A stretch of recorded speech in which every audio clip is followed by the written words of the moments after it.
चुनाव आज तक के सभी दर्शकों को बहुत नमस्कार। चलिए आज हमारे साथ हमारे तमाम सहयोगी जुड़ चुके हैं देश भर के अलग-अलग हिस्सों से। एक-एक करके सिलसिलेवार तरीके से आपको बताते। हिमाचल से इस वक्त सत्येंद्र चौहान रंजीत, इसे भगवान जुड़े हुए हैं और सत्येंद्र इस वक्त पूरी जानकारी देंगे जो भी हिमाचल प्रदेश में घटनाएं हो रही हैं। और अभिषेक मिश्रा उत्तर प्रदेश से जुड़े हुए हमारे सहयोगी अभिषेक का पूरी खबर बताएंगे। जिस तरह से अभी इंडिया अलायंस, जिस तरह से भारतीय जनता पार्टी अभी सीट बंटवारे को लेकर फॉर्मूला अपना रही है और साथ ही कैबिनेट विस्तार भी होने जा रहा है, तो इस पर अभिषेक जानकारी देंगे। और सारस्वत कश्यप हमारे साथ असम से जुड़े हुए हैं हमारे सहयोगी।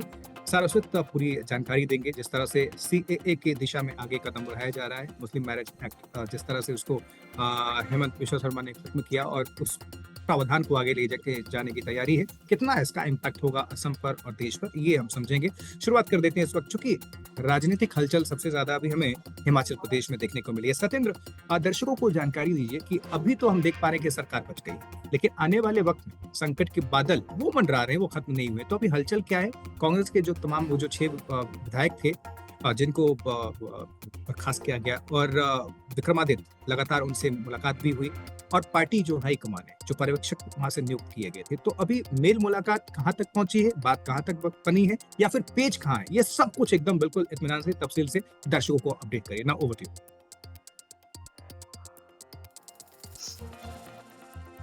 सत्येंद्र।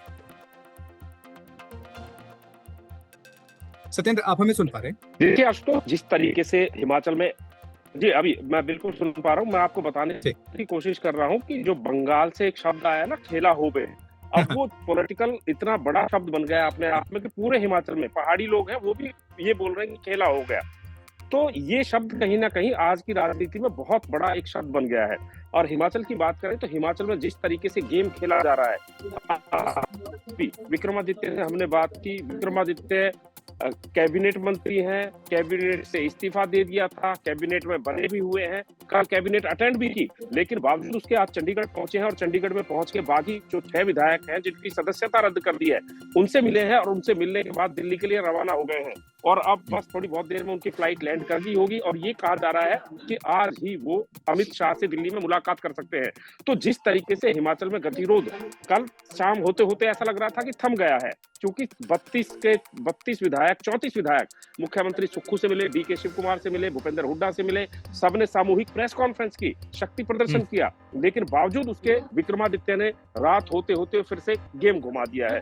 और अब एक बार फिर से ये लग रहा है कि कहीं ना कहीं पहाड़ी राज्य में उथल पुथल शुरू हो सकती है। हालांकि अभी विक्रमादित्य दिल्ली के लिए गए हैं, लेकिन अब सबकी नजरें शिमला और चंडीगढ़ को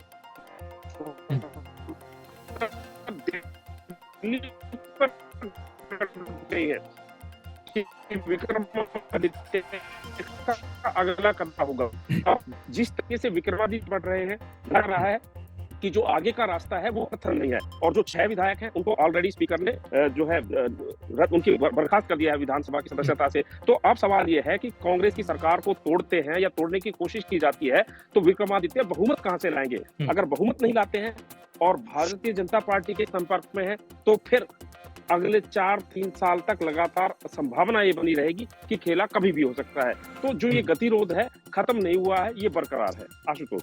और विक्रमादित्य सिंह की मां कांग्रेस पार्टी की हिमाचल प्रदेश की अध्यक्ष भी प्रतिभा सिंह, अब बिना प्रतिभा सिंह के इशारे के बगैर तो विक्रमादित्य सिंह कुछ भी ना स्टेटमेंट ना ही कुछ करेंगे।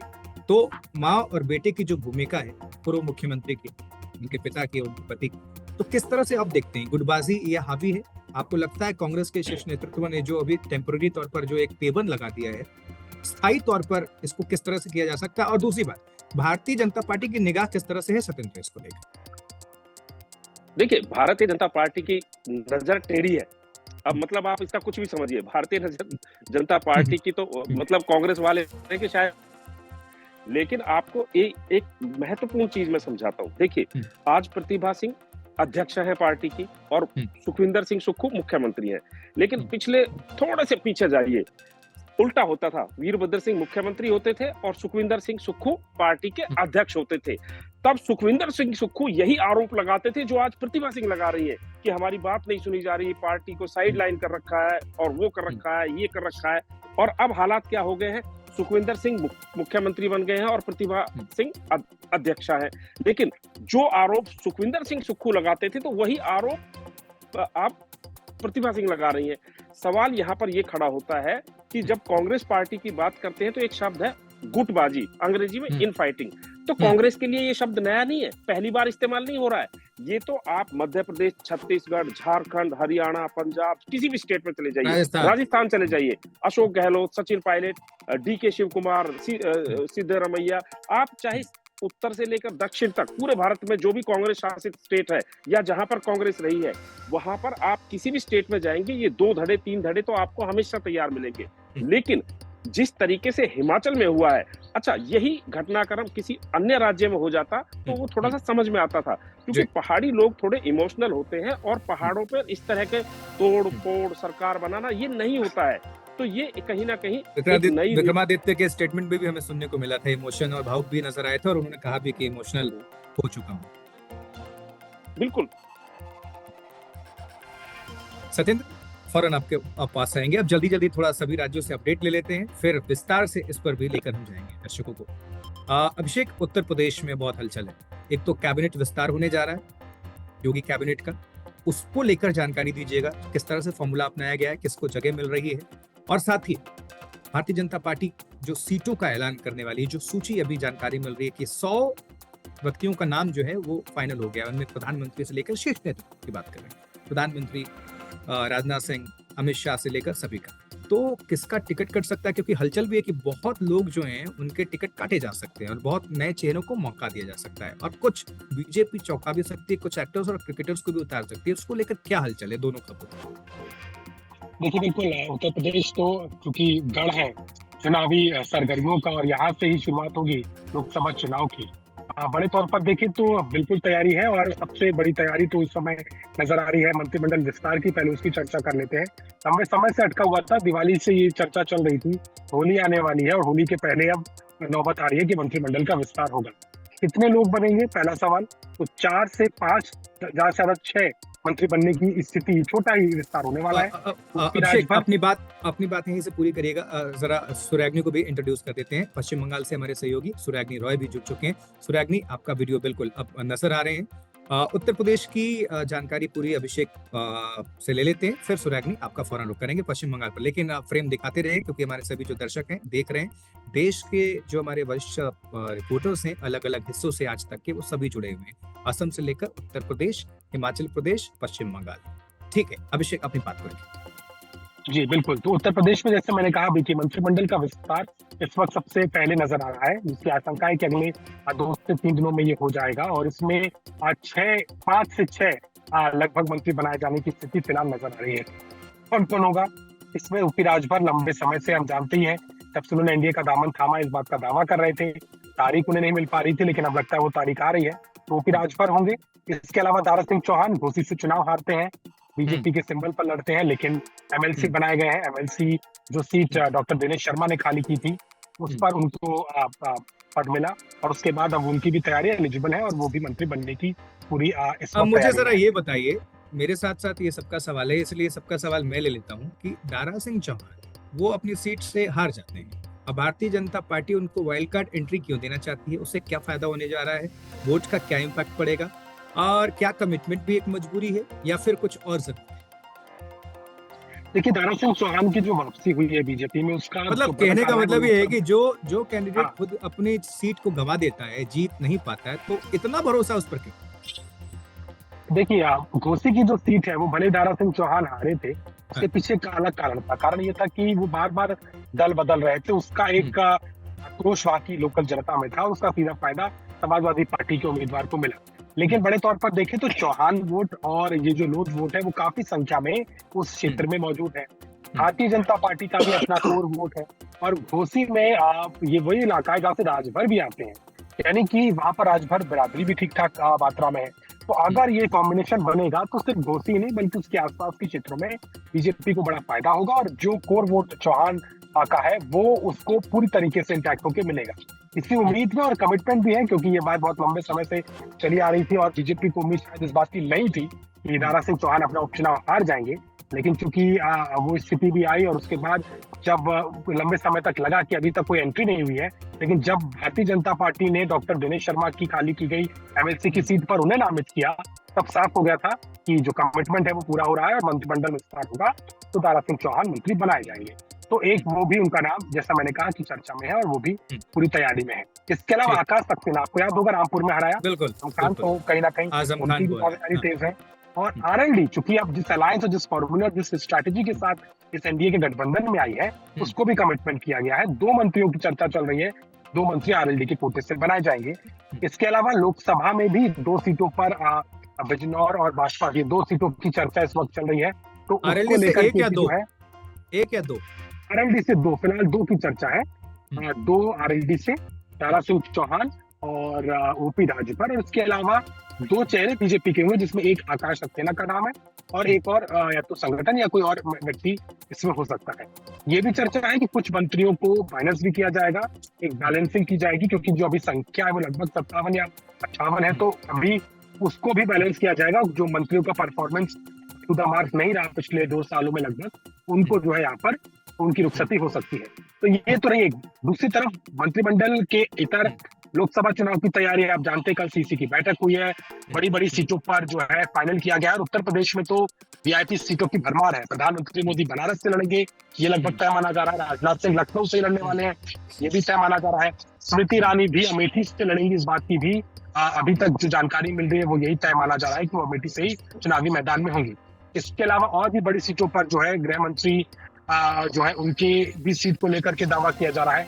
उत्तर प्रदेश से नहीं, बाहर से वो जाएंगे। तो तमाम जितनी बड़ी सीटें हैं वो सीटों को लेकर के भी चर्चाएं जोरों पर है। कई जो बड़े चेहरे माने जा रहे थे कि उनका पत्ता कटेगा, फिलहाल अभी जो इस पर बहुत ज्यादा अभी चर्चा थोड़ी कम है, क्योंकि सब इंतजार कर रहे हैं। क्योंकि बीजेपी इस चुनाव में अगर कोई व्यक्ति उस सीट पे मजबूत है, उसका आंतरिक सर्वे कहता है कि वो इस बार बड़े मार्जिन के साथ रिपीट करने की हालत में है, तो वो बाकी चीजों को भी दरकिनार करेगी। क्योंकि हमने जाना भी था कि पहले चर्चा थी कि जो 75 वर्ष की आयु में आ रहे हैं या जो उस ब्रैकेट से बाहर होंगे, तो उनको कहीं ना कहीं बैठाया जाएगा। लेकिन अभी नहीं ऐसा लग रहा।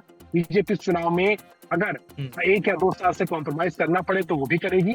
जीतना उसका ध्येय है और मुझे लगता है यही तुरंत दिखने को मिलेगा जैसे ही अगर आज देर रात तक या कल जैसे भी ये लिस्ट सामने आती है। उत्तर प्रदेश की लगभग 50 सीटों पर सहमति बन चुकी है, ऐसा बताया गया है। उसमें बड़ी सीटें, वीवीआईपी सीटें सबसे पहले आएंगी।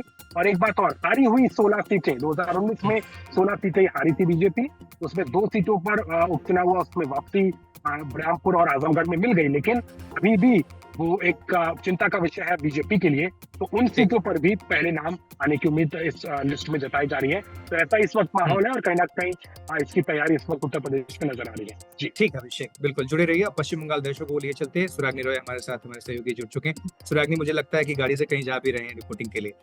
सुराग्नि, पश्चिम बंगाल प्रधानमंत्री नरेंद्र मोदी की भी मौजूदगी, संदेश खाली, ऐसा मुद्दा जिसने ममता बनर्जी को, टीएमसी को बहुत बैकफुट पर ला दिया।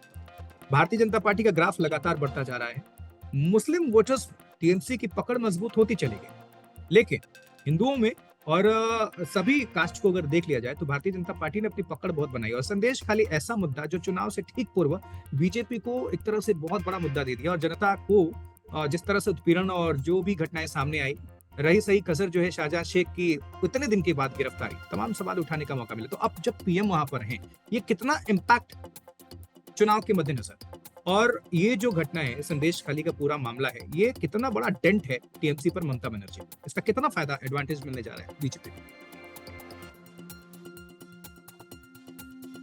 आवाज आपकी म्यूट है, आई थिंक सुराग्नि, आवाज नहीं आ रही। देखिए आशुतोष, जब प्रधानमंत्री नरेंद्र मोदी खुद एक पॉलिटिकल जनसभा से किसी इशू को लेके बात करते हैं और उस इशू को लेके दूसरे पॉलिटिकल पार्टी पर आक्रमण करते हैं, तो आपको ये अंदाजा, हम सभी को ये अंदाजा होना चाहिए कि कितना इम्पैक्टफुल ये कांड जो है संदेश खाली वाला, वो इम्पोर्टेंट है। प्रधानमंत्री के पहले सभा में ही उन्होंने संदेश खाली का जिक्र किया, तृणमूल को एकदम जो हम कह ही सकते हैं कि कॉलर से पकड़कर तृणमूल को अटैक किया इस पूरे विषय पे लेके। एक चीज हमें देखिए माननी होगी कि 2020 से ममता बनर्जी की जो राजनीति चल रही थी, एक उनके राजनीति में महिलाओं का जो मतलब इम्पोर्टेंस था, वो हालांकि पहले से 2011 से ही कहीं ना कहीं मतलब वुमन वोटर जो था ममता बनर्जी का कोर वोटर माना जाता था। इसीलिए अगर आप 2010-11 का चुनाव का उनका जो आप स्लोगन देखें, माँ माटी मानुष, जिसमें माँ का जिक्र किया जाता है, माटी का जिक्र किया जाता है और मानुष का, उसमें माँ स्पेसिफिक है। माँ यानी कि सिर्फ माताएं नहीं बल्कि माताएं बहनें जो को भी है, फीमेल्स के बारे में हम बात करें। उसके बाद 2020 के बाद 2019 के चुनाव में जब बीजेपी को 18 सीटें मिली, उसके बाद जब प्रशांत किशोर पिक्चर में आए और उसके बाद बहुत सारे प्रो विमेन स्कीम्स आए। लक्ष्मी भंडार जो पहली पश्चिम बंगाल की पहली सरकार थी जिसने ऐसा कुछ स्कीम लाया कि महिलाओं को 500 रुपया दिया जाए, वो जो है वो बढ़ता चला गया। उसके बाद बहुत सारे स्टेट्स ने ऐसा किया। तो कहीं ना कहीं ममता बनर्जी को ये महिला वोटर जो है उनको पता है कि कितना इम्पैक्टफुल है। और ऐसा नहीं है कि सिर्फ ममता बनर्जी ने ही महिला वोटरों के लिए कुछ किया है, महिला वोटरों ने भी उनको बहुत कुछ मतलब इन रिटर्न इलेक्टोरली बहुत कुछ दिया भी है। अगर आप डेटा देखें तो बहुत तृणमूल को बहुत महिलाओं का समर्थन मिलता है इलेक्टोरली अगर हम बात करें। उसके बाद होता है ये 2023 का संदेश खाली वाला कांड, जहां पे महिलाएं आरोप लगा रही हैं कि उस आइलैंड के और उस ब्लॉक के तृणमूल के जितने नेता हैं नाम करके कि ये लोग उनके साथ बदसलूकी करते हैं। किस तरीके के बदसलूकी करते हैं, बहुत सारे लोगों ने बहुत कुछ कहा है। और देखिए, एक होता है कहना, दूसरा होता है पुलिस कंप्लेन करना, और उस पुलिस कंप्लेन के आधार पर लोग जब अरेस्ट होते हैं और रूलिंग पार्टी कहना, सैकड़ों का कहना, हाँ सैकड़ों का कहना, और उसके बाद अरेस्ट होते हैं इन कारणों के वजह से, उसको आप मुझे लगता है कि अरेस्ट भी नहीं होते शायद। आपने देखी होगी वो वीडियो अकड़, क्योंकि आप तो वहीं से हैं, हम लोगों ने भी देखा कि ऐसा लग रहा है जैसे रेड कार्पेट पर चल रहा है बंदा, शाहजहां शेख मुख्य आरोपी। अगर कोर्ट का दबाव नहीं होता और ईडी का प्रकरण, ईडी वाले अधिकारी नहीं पीटे जाते तो शायद ये इतने लंबे तक ये केस भी बाहर सामने दुनिया के सामने नहीं आता और आवाज जो है संदेश खाली की वहीं तब कर रह जाती।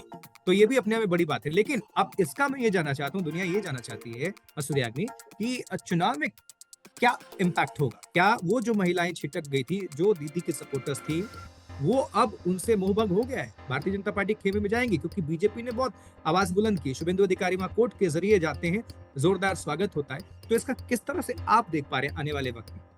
देखिए, अगर हम संदेश खाली स्पेसिफिक के बारे में बात करें जी, वहां पे जितनी भी हम लोगों ने रिपोर्टिंग की है, सिर्फ हमने नहीं बल्कि हमारे टीम के जितने भी लोगों ने रिपोर्टिंग की है, सबको कहीं ना कहीं ये समझ में तो आया है कि वहां पे महिलाओं का ममता बनर्जी के खिलाफ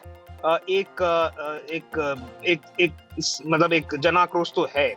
और वो शायद तृणमूल की तरफ, उस ब्लॉक में अगर मैं कहूँ तो शायद तृणमूल की तरफ वोट वो वहां पे नहीं भी करेंगे ये। लेकिन इसका मतलब ये नहीं कि जो वोट ममता बनर्जी या तृणमूल को नहीं मिल रहा है वहां पे वो डायरेक्टली जाएगा बीजेपी के खाते में। वहां पे लेफ्ट भी बहुत एक्टिव है, आईएसएफ को भी लोग बहुत वहां पे मतलब इम्पोर्टेंट एक प्लेयर के हिसाब से देखते हैं। नौशाद सिद्दीकी एकमात्र नेता है। हाँ, अगर आप बात करें तो इस पूरे विषय पे कोर्ट का ऑर्डर लेके अगर कोई वहां पे उस आइलैंड तक पहुंचा, वो शुभेंदु अधिकारी थे। एक बार नहीं, दो बार गए थे। लेकिन दूसरे भी नेताएं थे कांग्रेस के, लेफ्ट के, आईएसएफ के, जिन्होंने कोशिश की जाने के लिए, और अगर वहां पे कुछ ना कर पाए तो एटलीस्ट कोलकाता में या फिर दूसरे जिलों में मोबिलाइजेशन और प्रोटेस्ट जो है वो सभी पार्टियों की तरफ से किया गया है। तो ये कहना मुश्किल होगा कि ममता बनर्जी को इस संदेश खाली के बाद, मैं सिर्फ संदेश खाली के इलाके के बारे में बात कर रहा हूँ क्योंकि दूसरे कहीं जगहों से ऐसी खबरें आई हैं नहीं अभी तक, ये भी एक इम्पोर्टेंट फैक्टर है। और संदेश खाली बोशीरहाट जो नुसरत जहां का लोकसभा क्षेत्र है, वहां का एक छोटा सा ब्लॉक है, वहां पे ये कांड हुआ है। इसके बाद अगर महिलाएं वहां पे या फिर जनरल वोट पैटर्न जो है वो चेंज होकर ममता बनर्जी, ठीक है सूर्याग्नि, मैं ये कह रहा हूँ कि सिर्फ संदेश खाली नहीं, संदेश खाली क्या ये सब्जेक्ट बन चुका है कि उसका पूरे पश्चिम बंगाल में जब वोट लोग करने जाएंगे तो वो असर होगा। संदेश खाली की वजह से पश्चिम बंगाल में ममता बनर्जी को वोट कम मिलेंगे, क्या उसका असर संदेश खाली का सिर्फ वहीं तक नहीं सिमटा, पूरे पश्चिम बंगाल के तौर पर लोकसभा में? देखिए, यही सबसे बड़ा सवाल है और इसका जवाब हमें सिर्फ रिजल्ट के बाद ही देखने को मिलेगा, क्योंकि ये कहना बहुत मुश्किल बन जाता है। ये आशुतोष, मैं जब ये कह रहा हूँ ये बहुत मुश्किल बन जाता है, तो आपको समझना होगा कि ये बहुत मुश्किल है कहना कि हाँ, जैसे मैंने फिर कहा कि ममता बनर्जी के सपोर्ट का वोट अगर वो ममता बनर्जी पे नहीं आता, तब भी इसका मतलब ये नहीं कि वो बीजेपी के तरफ ही जाएगा। वो नोटा में भी जा सकता है, वो वोट ना भी कर सकते हैं। मतलब नो वोट टू ममता जो फिलहाल बीजेपी एक कैंपेन अभी चला रही है, इसका मतलब ये नहीं कि no vote to Mamata is equal to one vote to BJP. तो ये तो मानना होगा पड़ेगा सूर्याग्नि, ये तो मानना पड़ेगा ना, वो स्थानीय लोग और पॉलिटिकल जो पंडित होते हैं और जो भी रिपोर्टर्स होते हैं, मीडिया, वो तो मान भी होगी ना कि बहुत अरसे के बाद ममता बनर्जी वाकई में बैकफुट पर गई हैं इस मुद्दे से। संदेश खाली ऐसा उनके लिए ये नासूर बन चुका है जिसको वो ना एक्सेप्ट कर पा रही है ना वो कर पा रही है, क्योंकि विधानसभा में पहले खड़ी होकर वो डिफेंड करती हैं खुद ही अपने जो आरोपी को, और फिर उसके बाद से एक्शन लिया जाता है। तो ये तो मानना पड़ेगा ना कि इस वजह से उनको बहुत डेंट पहुंचा है। जी हाँ, डेंट तो देखिए पहुंचा है, क्योंकि जिस शाहजहां शेख के बारे में ममता बनर्जी ने पहले असेंबली में कहा, उन्हीं को पार्टी ने सस्पेंड कर दिया जब अरेस्ट होता है। तो ये खुद ही ये बहुत है कि पार्टी जी हाँ जरूर बैकफुट में है। और ये अभिषेक बैनर्जी ने ये कहा था कि अगर पार्थो चैटर्जी को पार्टी सस्पेंड कर सकती है, ज्योतिप्रिय मल्लिक को पार्टी सस्पेंड कर सकती है, जो वरिष्ठ नेता हैं, ईडी ने उनको अरेस्ट किया है, तो ये शाहजहां शेख कौन है? लेकिन ये कमेंट जो है वो ममता बनर्जी के कमेंट के साथ मैच नहीं करता, अगर आप देखें इसको। ठीक है सुराग्नि, आपकी आवाज हम तक नहीं पहुंच पा रही, नेटवर्क इश्यू होगा। ठीक, अब हम चलते हैं असम, सारस्वत कश्यप के पास। सारस्वत, जिस तरह से हिमंता बिस्वा शर्मा ने, उनकी कैबिनेट ने जो ये फैसला लिया मुस्लिम मैरिज एक्ट को सब खत्म करने के लिए, और बहुत डंके की चोट पर मुख्यमंत्री ने कहा कि हम चाइल्ड मैरिज नहीं होने देंगे, और अब सीएए को लेकर इस दिशा में यूनिफॉर्म सिविल कोड को लेकर बताया गया कि ये कदम उसी रूप में है। अब जरा इसका किस तरह से इम्पैक्ट होगा, क्या चुनाव में इसकी भूमिका होगी, और वहाँ के स्थानीय लोग क्या कह रहे हैं, ये सब कुछ जरा आप डिटेल में दर्शकों को बताइए। भारत भर के चुनाव आज तक के जो दर्शक, ये देखिए, सब कुछ जानने के लिए कल कुछ इम्पोर्टेंट अनाउंसमेंट हुआ था असम गुवाहाटी में, जहाँ पे हिमंता बिस्वा शर्मा ने सीएए के ऊपर, सीट शेयरिंग के ऊपर सब कुछ बोला था। तो पहले हम लोग आते हैं जो सीएए के लिए, उन्होंने क्लियरली बोला है आज असम में एवरी डिस्ट्रिक्ट में जितना भी पुलिस का डिप्लॉयमेंट दिया गया है, huge numbers of police deployment दिया गया है। असम डीजीपी ने खुद बोला है कि क्योंकि असम अभी काफी अच्छा स्टेट में है, रेवेन्यू काफी जनरेट कर रहे हैं, तो अगर कोई सीए के लिए प्रोटेस्ट करके निकल के आते हैं तो उसके ऊपर स्ट्रिक्ट एक्शन लिया जाएगा। सीए के ऊपर हिमंता बिस्वा शर्मा ने कल ये बोला है कि क्योंकि ये सुप्रीम कोर्ट में सब डिटेल्स मैटर है, तो अगर कोई चाहते हैं, अगर कोई नहीं चाहते, वो जाके काइंडली सुप्रीम कोर्ट में केस वहां पे डाले और इसको इस विषय के ऊपर बात करें। और जो आपने जो बोला मुस्लिम मैरिज एक्ट के ऊपर, देखिए मुस्लिम मैरिज एक्ट काफी जो इशू है, मुस्लिम चाइल्ड मैरिज का इशू है, यहाँ पर पोलीगेमी का जो इशू है, काफी क्योंकि हम लोग ने काफी ग्राउंड रिपोर्ट किया है, काफी जो माइनॉरिटी एरियाज में ये रियल इशू श्योरली है, ये हम लोग इग्नोर नहीं कर सकते। तो जो चाइल्ड मैरिज एक्ट जो एबोलिश किया गया है, ये आने वाले चुनाव के लिए एक मुद्दा असम के लिए नहीं होगा, क्योंकि देखिए कल सीट शेयरिंग के टाइम में हिमंता बिस्वा शर्मा ने क्लियरली बोला है कि 11 सीट बीजेपी के लिए होगा, जो अलायंस में है एजीपी असम गण परिषद, उनके लिए 2 सीट दिया जाएगा, और 1 सीट जो एससी जो है यूपीपीएल पार्टी, जो बोडोलैंड टेरिटरी का पार्टी, उनको 1 सीट दिया जाएगा। तो देखिए एजीपी को 2 सीट दिया गया है, बरपेटा एंड यूबी जो सीट है वहां से बदरुद्दीन अजमल, एआईडीएफ चीफ जो बदरुद्दीन अजमल है, वो वहां से खेलने वाले हैं। तो देखिए हम लोग ये देखना होगा कि ये लेवरेज बीजेपी को नहीं देंगे, जो चाइल्ड मैरिज एक्ट एबोलिश किया गया है, और जो लेवरेज आना चाहिए था बीजेपी के लिए, फिलहाल आएगा एडीएफ के लिए, क्योंकि एजीपी का एक पार्टी है जो लिबरल पार्टी है, इंडिजिनस सेंटिमेंट से वो लोग पॉलिटिक्स करते हैं। तो ये एजीपी अगर बदरुद्दीन अजमल के साथ खेलते हैं, हम लोग जो अकॉर्डिंग टू स्टैटिस्टिक ये बोल सकते हैं कि Ajmal has a upper hand today. तो देखिए जो अनाउंसमेंट मुस्लिम मैरिज एक्ट एबोलिश किया गया, तो आने वाले चुनाव के लिए इतना बड़ा मुद्दा नहीं होगा असम के लिए। ठीक है, चलते चलते सत्येंद्र, लास्ट सवाल आपसे, और अगर कुछ एक्सक्लूसिव आप दे पाए, और ये बता दीजिए कि 3 महीने के लिए तो चलिए सरकार पर कोई खतरा नहीं है, लेकिन सूत्र तो आपको बता ही रहे होंगे, लगातार आप हिमाचल में डेरा डाले हुए हैं। सोर्सेस क्या कह रहे हैं? 3 महीने के बाद खतरा बरकरार? देखिए, जब आपने पहला सवाल किया था शायद आप भूल गए, आपने पूछा बीजेपी की नजरें कैसी हैं। तो हाँ। जब भारतीय जनता पार्टी की नजर जिस पार्टी पे पड़ चुकी हो और हाँ। उन नजरे इनायत के बदौलत एक सीट वो ले चुके हैं, राज्यसभा में जो खेला हो चुका है, जिस पार्टी का पूर्ण बहुमत है उनका सांसद हार जाता है और जिनके पास अल्पमत है वो भारी बहुमत से जीत जाते हैं। मतलब उनको सिर्फ 40 सीटों की जरूरत थी, वो उससे आगे चले गए।